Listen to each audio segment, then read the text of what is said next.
Boa noite aos encarnados e desencarnados. Não podemos esquecer nunca que eles estão presentes em grande número, que vêm acompanhar o nosso trabalho. Bom, nós estamos prosseguindo com o estudo das leis morais. Hoje nós vamos conversar um pouco sobre essa quarta lei, que é a lei de reprodução, que no Livro dos Espíritos se encontra entre as questões 686 a 701. Ela abrange população do globo, sucessão e aperfeiçoamento das raças, obstáculos à reprodução, casamento e celibato e poligamia.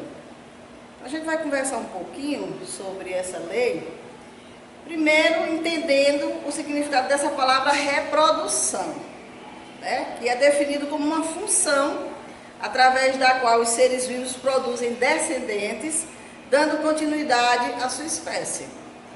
Então, é um processo reencarnatório, é uma lei que tem tudo a ver com a reencarnação, porque é através dela que se manifesta todo esse processo de reprodução, aonde os seres vivos vão reproduzindo outros seres, dando oportunidade de vida, de experiências, de aprendizados a esses espíritos.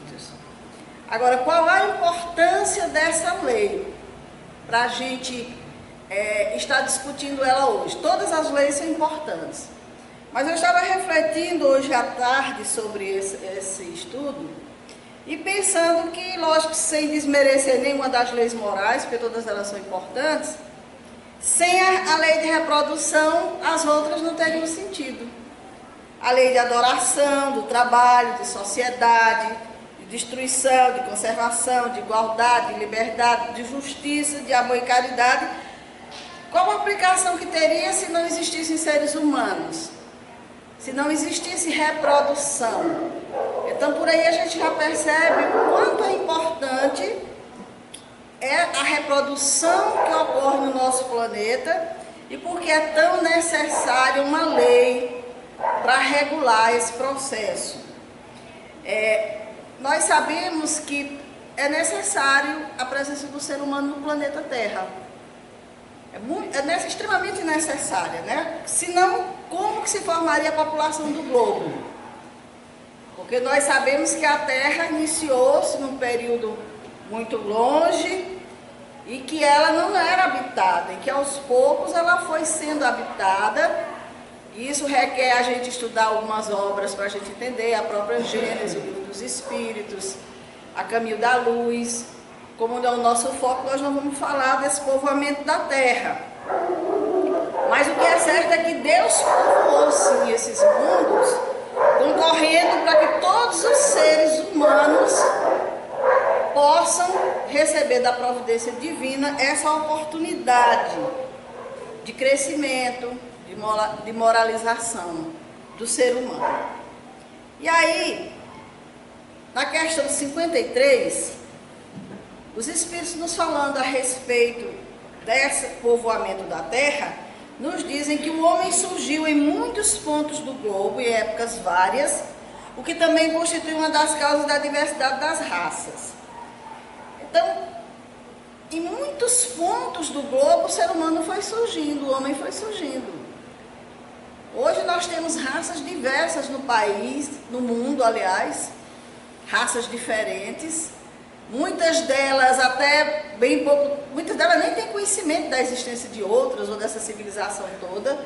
Nós que já temos um conhecimento, já temos uma tecnologia, a gente já conhece um pouco dessa abrangência no mundo, das raças, a gente já sabe de muitos povos, de muitas nações. Mas basta a gente olhar no mapa para a gente ver o quanto estamos muitas vezes tão distantes, populações de países muito distantes uns dos outros. Tem quadros em que estamos muito próximos, mas outros que estamos muito distantes, porque essa população da Terra, nos dizem os Espíritos, não está igualmente em todas as partes do globo. Ao contrário, há excesso de gente em algumas regiões e falta em outras. Tem país super habitado. Tem regiões que não evoluiu muito, em que existem tribos, existem alguns grupos, mas não está distribuído por igual em todos os lugares, né? E aí, nesse estudo, a gente vê o quê? O sul, leste e sudoeste da Ásia concentram mais da metade da população do globo. É um verdadeiro formigueiro humano. Então, nessas regiões, existe, assim, um aglomerado de seres humanos que reencarnaram naquela região, de tal forma que parece realmente um formigueiro humano. Tem algumas imagens aí de alguns países que a gente fica assim, pensando como aquelas pessoas convivem, né? Com o trânsito delas, as situações. Então, no livro Roteiro, é um livro de Emmanuel, que ele psicografou através de Chico Xavier, no ano de 1952, Emmanuel diz que existem mais de 20 bilhões de almas conscientes desencarnadas que cercam o domicílio terrestre, demorando-se em outras faixas de evolução. 20 bilhões de espíritos em volta da Terra. É muito espírito, muitos espíritos. E esses espíritos estão aguardando uma oportunidade para reencarnar na Terra. Isso em 1952, Emmanuel disse isso. Aí eu fiquei me perguntando, e qual era a população de espírito encarnado? Se existia 20 bilhões lá no mundo espiritual, qual era a população? Graças à internet, a gente foi lá e a ONU diz que nesse período de 1950, existiam encarnados na Terra 2,6 bilhões de espíritos. Então, 2,6 bilhões de espíritos aqui na Terra, 20 bilhões de espíritos no mundo espiritual, querendo reencarnar. E a gente abençoadamente aqui curtindo um corpo, né? Abençoadamente reencarnado. E a gente fica pensando quantas pessoas que não valorizam muito esse instrumento, né? Quantas vidas que, não estou falando aqui das pessoas adoecidas que buscam esse tipo de recurso de retorno da vida espiritual através do suicídio, isso daquilo, porque aqui não vale nenhuma crítica nesse sentido. Mas assim, quantas pessoas que até parece que tem um corpo ali para vender, para substituir os desregramentos, os excessos de toda a ordem e tudo, e que não valorizam essa oportunidade. E aí, a gente fica pensando, se a população do globo aumentou tanto de lá para cá, é lógico que é porque tem quantidade de habitantes no mundo espiritual muito maior. E Emmanuel diz, cerca de 20 bilhões. E isso em 1952. Eu fiquei pensando, bom, se nessa época tinha 20 bilhões lá, e tinha 2 bilhões e 600 milhões encarnados, a coisa mudou um pouco hoje. Com certeza tem menos espírito lá e tem mais gente aqui. Lógico, não em proporção de dizer mais do que lá, mas diminuiu um pouco o número de habitantes do mundo dos espíritos e tem mais gente encarnada. Porque a gente sabe o seguinte, os espíritos não se reproduzem. O número continua sendo o mesmo. Mas aqui na Terra sim. Se reproduzem, os corpos se formam, dá a oportunidade dos espíritos que estão no mundo espiritual reencarnar, e esses corpos vão se reproduzindo, vão trazendo mais gente, vão reencarnando mais gente. E aí a população vai crescendo. E a gente sabe também, há uns tempos atrás, eu tinha ouvido falar que às vezes a gente se demorava 50, 60 anos no mundo espiritual para reencarnar. E a espiritualidade já assinou que não, já está mais acelerado esse processo. A gente já reencarna mais rápido, porque já existe mais gente encarnada aqui fazendo essa reprodução. Aí a minha curiosidade foi em busca de outros números. Eu quis saber como era a população do globo no ano de 1900. Tem pelo menos uma ideia, assim, quando foi que começou a aumentar. E aí eu vi também lá no site da ONU o seguinte, que a população do globo no ano de 1900 era de 1.633.000.000. Isso no ano de 1900, 1 bilhão. 1952, Chico já disse que era 2,6 bilhões, já tinha tido esse aumento todo. Mas no ano de 1900, era 1 bilhão 633 milhões. O Império Britânico, ele ocupava a primeira posição com 367 milhões de pessoas. Era o país mais povoado. O Brasil ocupava a 16ª posição com 17 milhões de pessoas encarnadas. Isso no ano de 1900. Então, qual era o cenário que a gente lembra? Cidades muito pequenas, muitas zona rural, não existia aquele trânsito louco, não existia carros, não existia tanta movimentação. As famílias eram maiores, sim, mas eram grupos pequenos, cidades pequenas, não existia essa explosão que nós vemos hoje.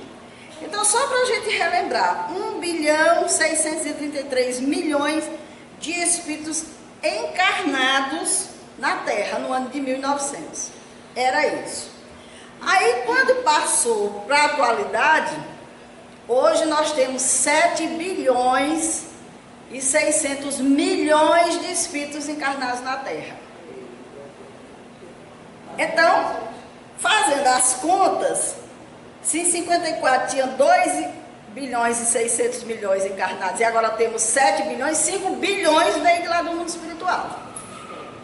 Então dá para a gente pensar que ficou 15 bilhões lá. Não é isso? Fazendo as contas a gente acha assim, né? Eu estou pensando assim. Aí como é agora o cenário? Em primeiro lugar está a China com 1 bilhão 394 milhões e 550 mil habitantes. Quase a população do mundo em 1900 está na China hoje. Aí você assiste um documentário, aquelas ruas apinhadas de gente por tudo quanto é canto. Você vê aqueles trem lotados de gente pendurada, isso daqui. É gente demais, minha gente. A China hoje tem uma população que é quase praticamente a população do mundo no ano de 1900. Porque a população do ano do mundo de 1900 era 1.366, 1 bilhão 633 milhões. E ela está com 1 bilhão 394 milhões de habitantes. E o Brasil, que estava na 16ª posição, passou para a 5ª posição. Subimos. 210 bilhões e 147 milhões de seres encarnados aqui na nossa terra, no nosso Brasil. Então, nós tivemos um acréscimo de 193 milhões de espíritos aqui no Brasil.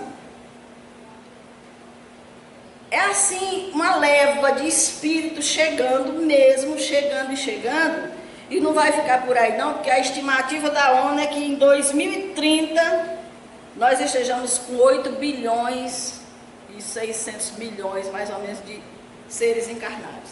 Lógico que ela não tem o estudo ou o entendimento de que são espíritos que estão no mundo espiritual, que estão reencarnados.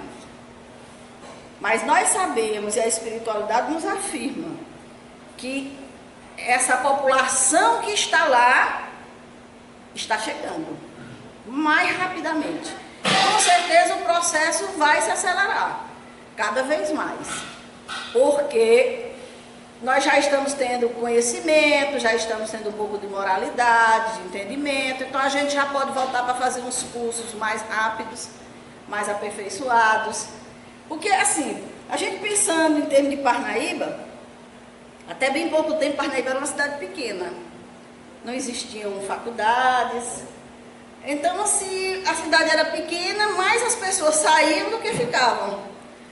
Como a cidade cresceu, como nós temos hoje muitas faculdades, muitas oportunidades de aprendizado, as pessoas estão vindo para Parnaíba.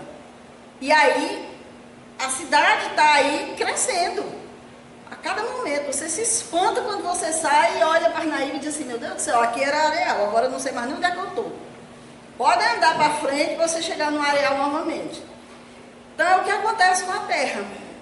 A Terra começou a se melhorar, os seus habitantes, e aí começou a receber mais e mais espíritos que têm essa pressa de evolução. Então essa lei de reprodução é ela que regula esse vir dos seres. Para um projeto tão grandioso teria que ter uma lei, algo que organizasse tudo isso, porque são 20 bilhões de espíritos que estavam lá, tinha 2 bilhões aqui, imagina, a gente fala que tem uma fila lá, não tem uma fila não. A gente sabe nem o que tem lá de gente querendo encarnar. Então tem que ter uma lei para regular, de forma que todos sejam contemplados com a oportunidade. Então quem está tendo a oportunidade hoje, faça valer. Porque quando retornar para o mundo espiritual, vai dar lugar para outros virem. Não sei se vai ter tanta chance de voltar assim tão rapidamente. Então, essa reprodução dos seres vivos é lei da natureza. É lei de Deus, é lei divina. Não é lei humana, não. O homem nem sabe, muitos de nós nem sabíamos dessa lei, a não ser agora, quando estamos estudando a doutrina espírita. Mas se não fosse essa lei, se não existisse essa reprodução, o mundo se acabava rapidamente. Não existia esse progresso, essa evolução. Algumas organizações internacionais, não compreendendo muito bem esse processo, começaram a se preocupar. Tem gente demais no planeta. Isso aqui vai explodir. O planeta não vai dar conta. Vai faltar comida para a gente. Esquecidos de que tem um Deus no comando de tudo, que foi o Criador, que estabeleceu o seu programa e que não tem nem perigo desse programa não dar certo. Está tudo organizado para funcionar. Então, o que acontece? Muitos países começaram a determinar as famílias que não tivessem mais filhos. Existem países aí que determinou que se tivesse apenas 2 filhos, não pode ter mais do que 2 filhos. Porque é gente demais, porque a situação está grave demais. E muitas pessoas também foram assimilando isso e foram colocando um freio na reprodução.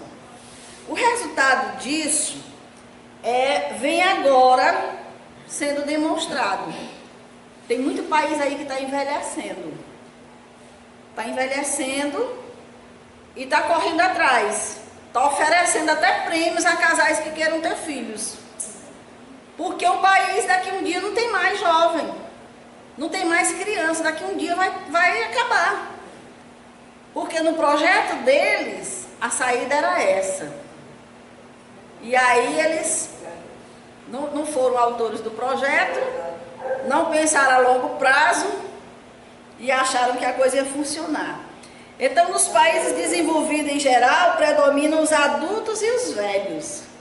É isso que está acontecendo, principalmente nos países mais desenvolvidos. Na França e na Inglaterra, o predomínio é dos adultos. Um baixo índice de natalidade, média de vida mais longa, alcançando mais de 70 anos. Então, não é assim de estar nascendo menino, não. De maneira nenhuma. Nos países subdesenvolvidos, naqueles em fase de desenvolvimento, predomina a população jovem. O nosso país, graças a Deus, a nossa população é muito jovem, mas precisa se cuidar. Tem menino demais, tem gente demais no planeta, tem muito jovem, mas a gente precisa cuidar para que a gente não repita os erros desses outros países. Então, nesse processo, nos dizem os espíritos, há raças humanas que decrescem. E muitas até desapareceram da Terra já. Assim como muitas vão desaparecer. Claro que outras vão tomar lugar. Claro que outras vão surgir. A gente viu bem ali Roma, né?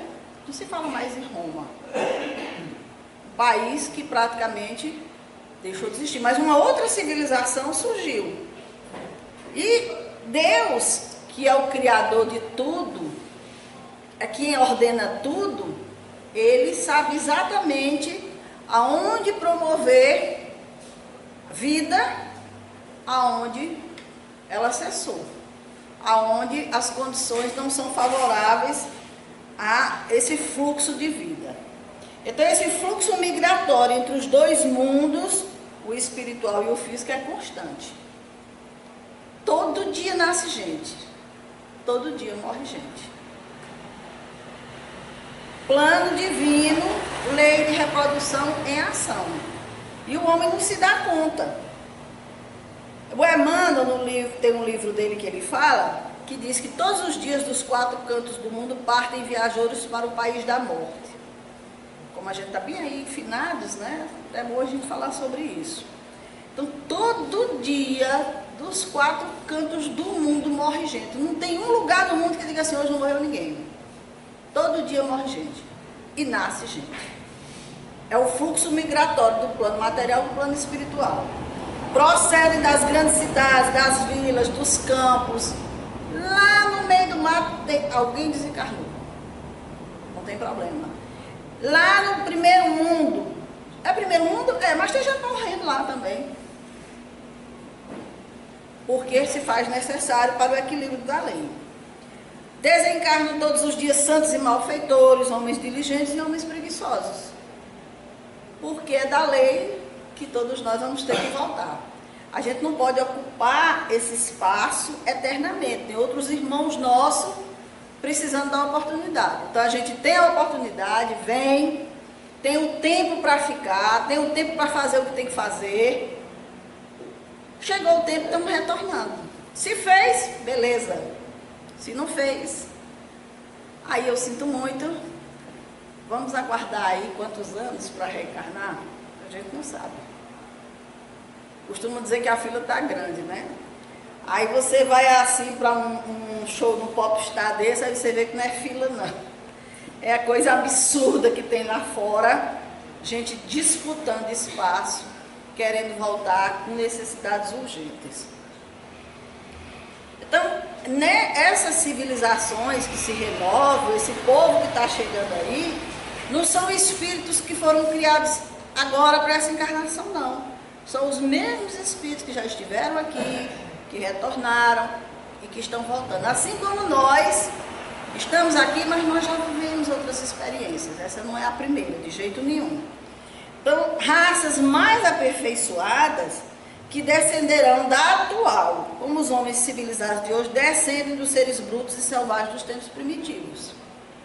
Então tem muita gente aí reencarnando com uma bagagem de conhecimento muito grande, com propostas muito sérias para o nosso planeta, para desenvolver esse planeta, com situações aí que quando a gente menos espera a gente está se espantando, alguém criou isso, ninguém criou nada, alguém está revelando um projeto divino que trouxe, que recebeu a missão de vir, vai desenvolver esse campo, vai trabalhar nesse aqui, vai alavancar isso aqui, e esse espírito vem e traz uma bagagem de conhecimento que ele não adquiriu aqui. E isso a gente vê hoje nesses novos seres que estão reencarnando. Crianças com conhecimentos que os pais não têm. Os educadores muitas vezes não têm, se deparam com crianças e dizem assim, meu Deus, eu não consigo, não consegue lidar com aquele ser, porque é inteligência demais, é conhecimento demais, e de onde ele tirou se ele nem viveu ainda? É claro que o espírito ser herdeiro de si mesmo, toda a bagagem que ele tinha, ele traz com ele. O corpo é pequeno, mas o espírito está ali querendo trabalhar, demonstrar o que sabe. E muitas vezes é podado, porque não entende o que aquela criatura tem. Então tem muito jovem por aí sofrendo, porque tem que se encaixar no nosso padrão de educação, e ele está além disso, e ele não consegue. Volta e meia se projeta acima de tudo.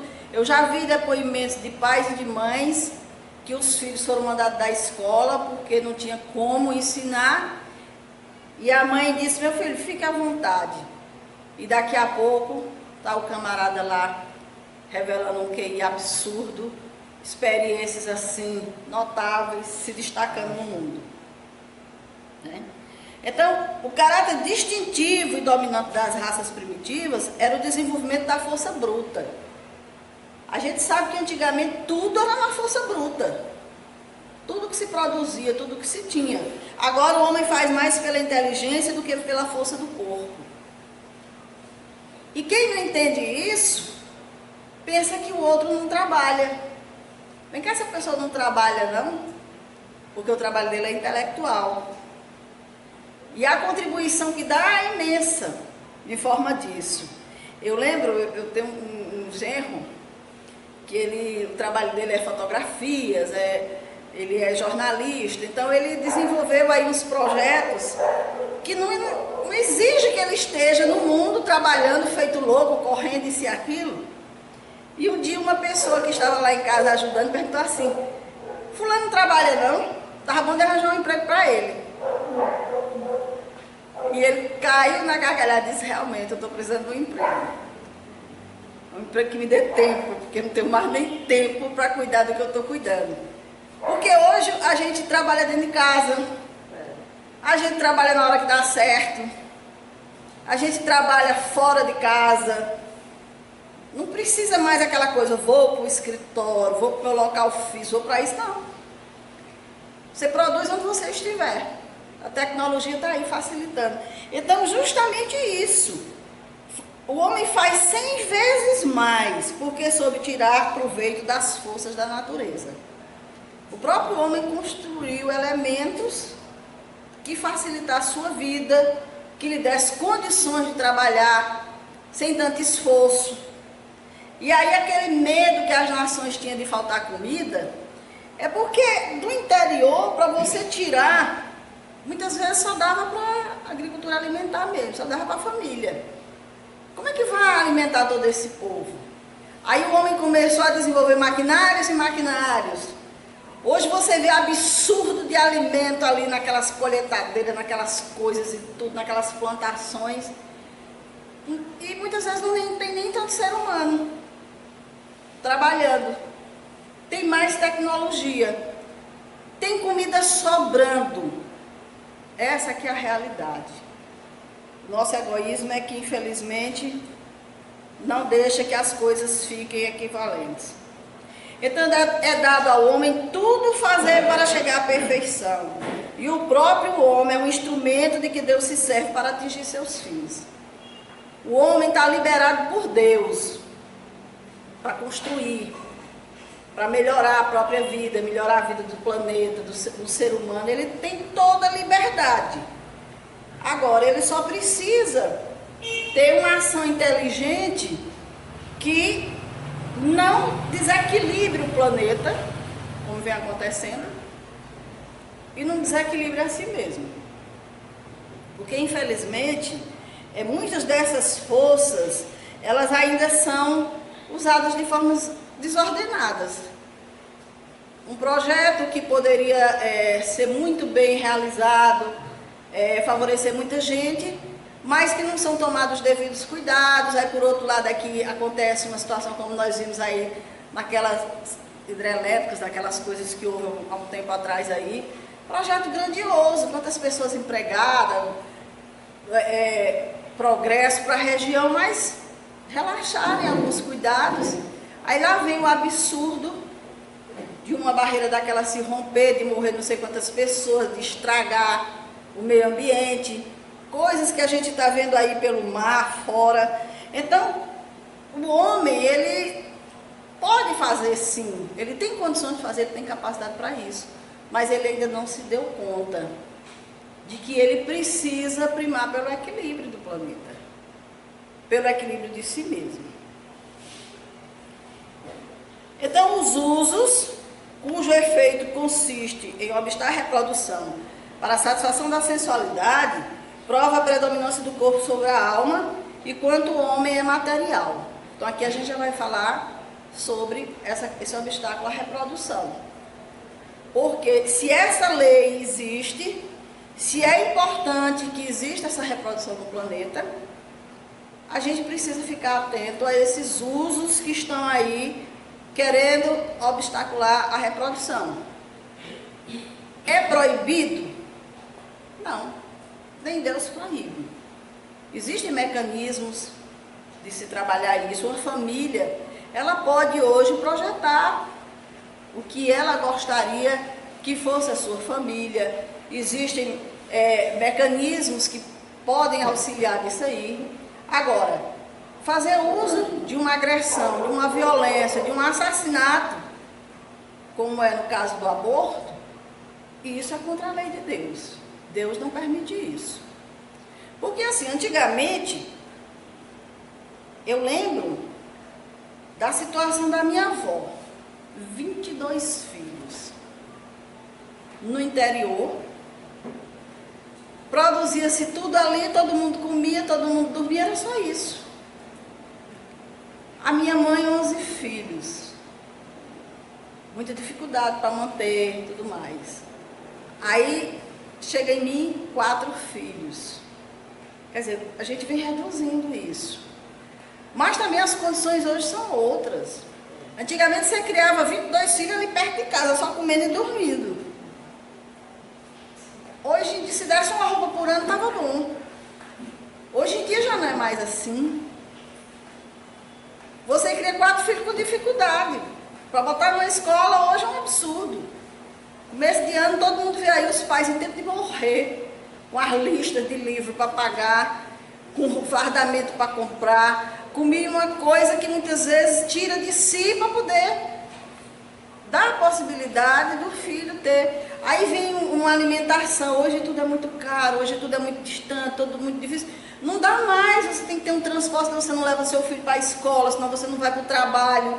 Então, começa a gente pensar em que não dá mais para ter tanto filho. Mas para isso existem métodos. Existem situações onde a família pode se organizar e estabelecer um processo onde ela não vá agredir a lei divina. De maneira nenhuma. Porque assim, os projetos se dão no mundo espiritual. Eu posso ter me comprometido com 10 e chegar aqui e ver que só dá para 4. E receber só 4. Não tem problema. Eu só estou com 6 acumulados lá e uma hora eu vou ter que receber esses 6. De uma forma ou de outra. Mas é diferente de eu matar esses 6. É chegando e eu matando. Não quero, não quero, não quero, não quero. É crime perante a lei. É agravamento. Então, esse obstáculo que a gente coloca na reprodução tem que ser muito bem cuidado. Muito bem cuidado. Para a gente não usar, como diz aqui, só para a satisfação da sensualidade. Como tem mulher que não se permite ser mãe porque não vai estragar o seu corpo. Esse corpo vai se estragar, não tem jeito. De uma idade em diante, ninguém segura. Não é o filho que vai estragar. Tem muita mãe aí, linda, saradona, com um menino do tamanho de não sei o quê. E tem uma que nunca teve filho e está acabada. Então, isso aí eu já uso como comprovação que filho não estraga ninguém. E da mesma forma, eu sempre tive esse entendimento, continuo tendo. Não é o filho que tira a oportunidade dos pais de desenvolver um projeto, de trabalhar, de crescer. Porque cada um, quando vem, ele vem com sua bagagem. Deus envia. Aquele espírito tem um projeto. Ele vem para a terra para realizar algo. Ele não vem sem nada, não. No tempo certo é que ele vai chegar.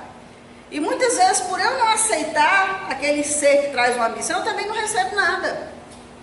Às vezes os pais recebem antecipado, se organizam, quando o filho chega e tem como cumprir o projeto do filho. E não se dá conta que aquilo é bênção divina.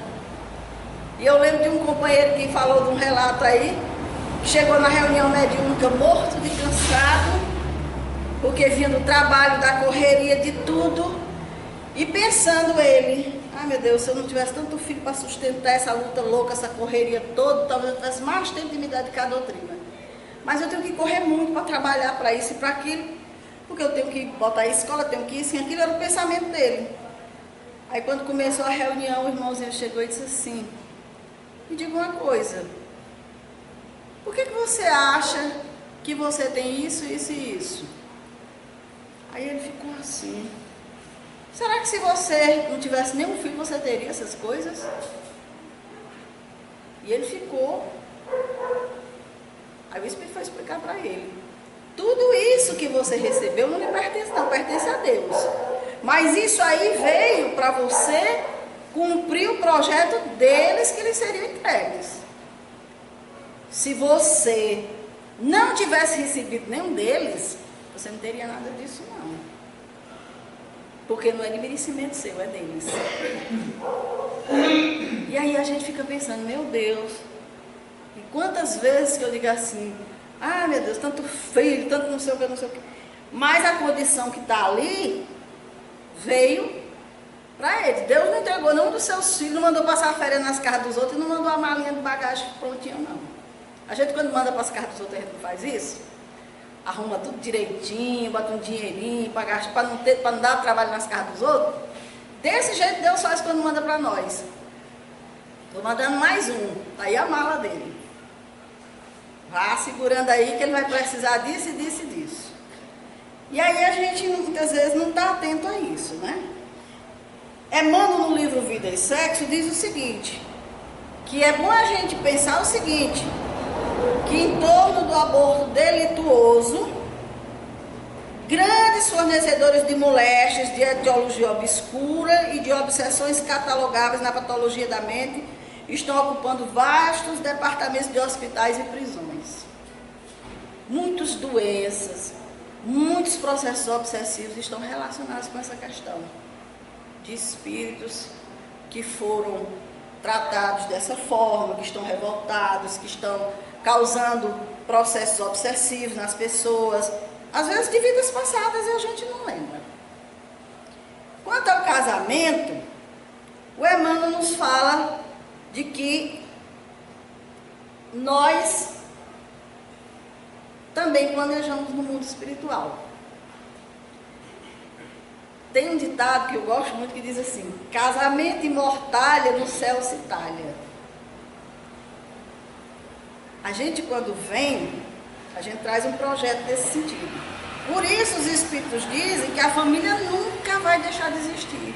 O casamento nunca vai deixar de existir na Terra. As pessoas vão estar sempre se buscando, sempre querendo se unir, formar laços de afetividade, justamente porque existem compromissos que fizeram no mundo espiritual e que precisam ser atendidos aqui. E aí ele diz, milhões de almas detidas na evolução primária jazem no planeta, arraigadas a débitos escabrosos perante a lei de causa e efeito. E inclinadas, que ainda são ao desequilíbrio ou ao abuso, exigem severos estatutos dos homens para a regulação das trocas sexuais que lhe dizem respeito, de modo a que não se façam salteadores impunes na construção do mundo moral. Ele quer dizer com isso que nós somos almas de evolução primária. Nós não somos seres evoluídos ainda não. E nós estamos aqui no planeta com muitos débitos de uns para com os outros, que a gente precisa se recompor com as pessoas e volta e meia a gente se encontra aí com essas almas gêmeas que depois se tornam algemas. Que são os espíritos que se fosse só algema a gente não queria nem chegar perto, tem que começar como uma alma gêmea.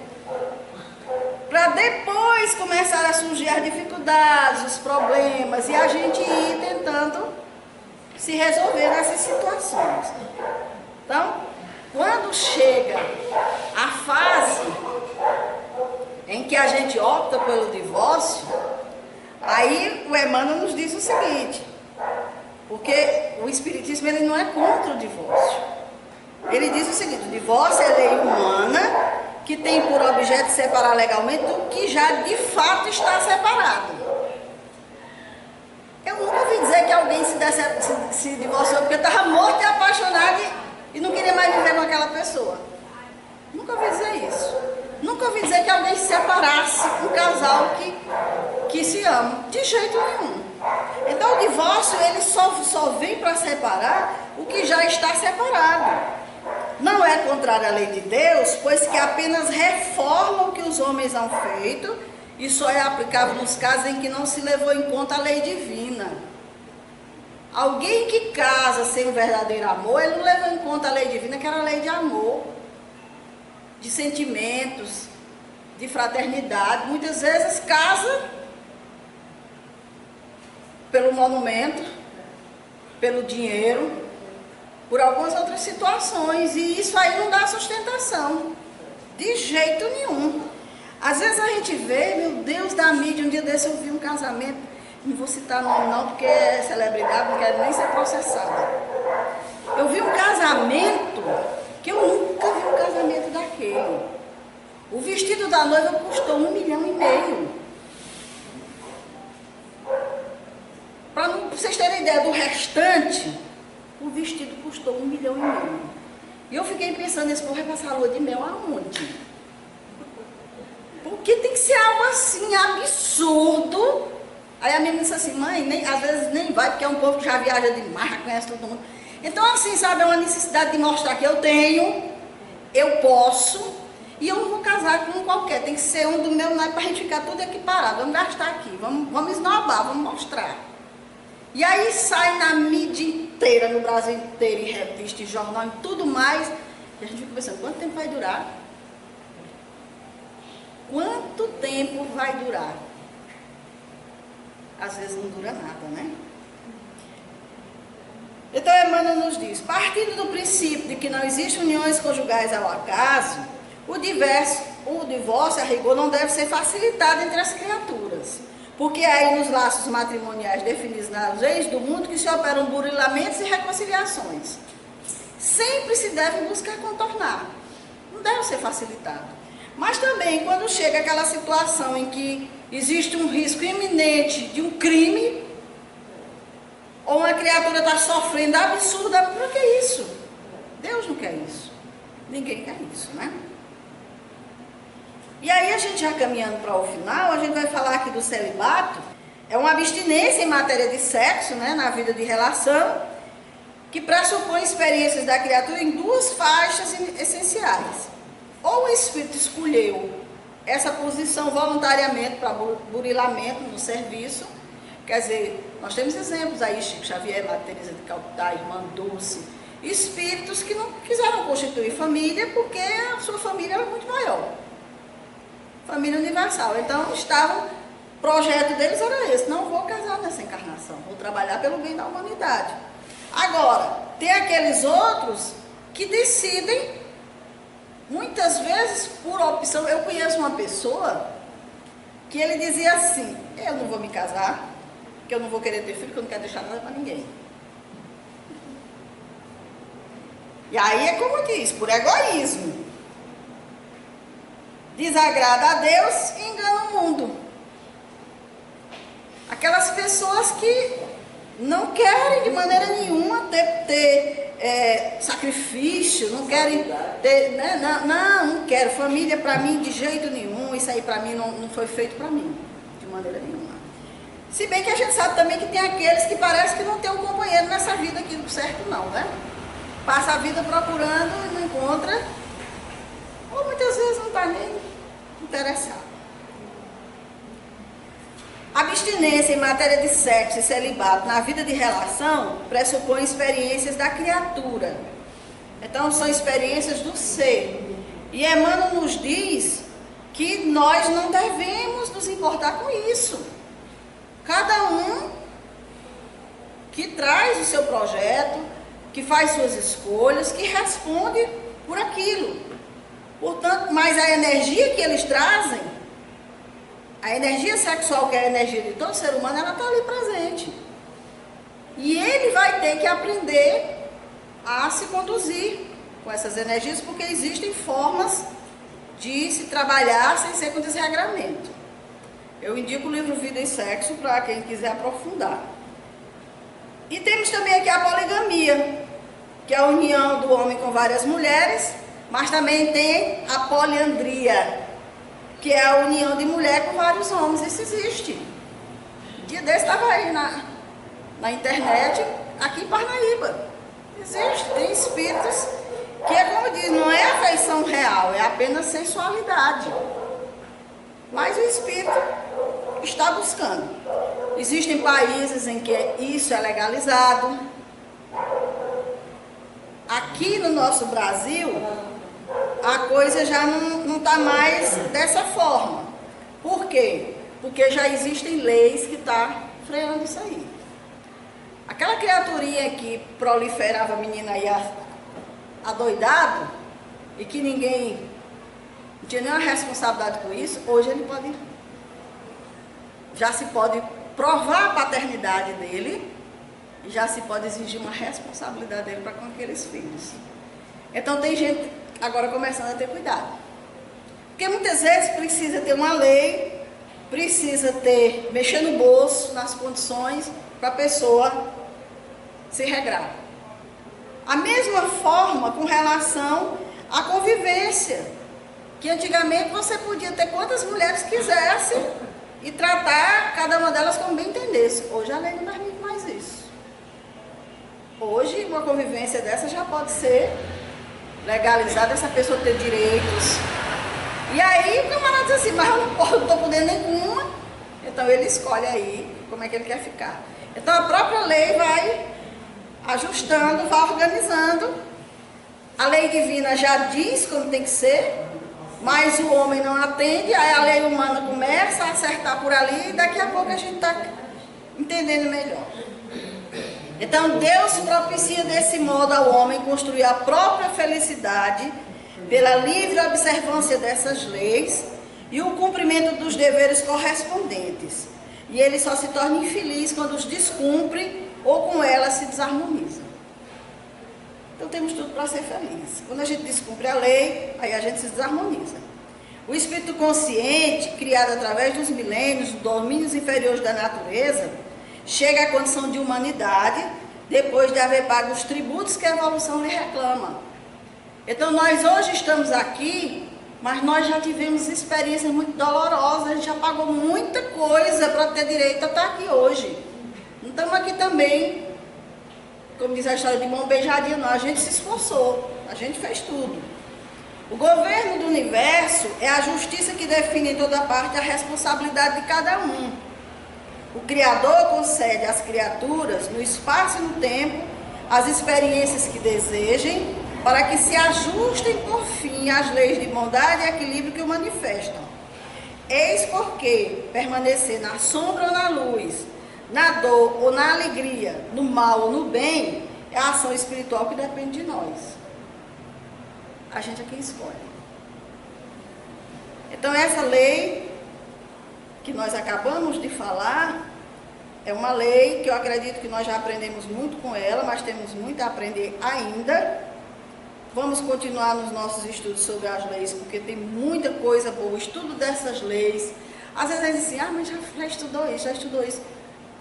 Vamos estudar mais, vamos atualizar as leis morais para a gente ver o que não tem de ensinamento, para a gente perceber se a gente já cresceu um pouquinho, se a gente ainda está lá atrás, se a gente ainda precisa o que para evoluir mais. Deus está aí, comandando, dando força. Agora não vamos esquecer, nós vamos voltar para casa.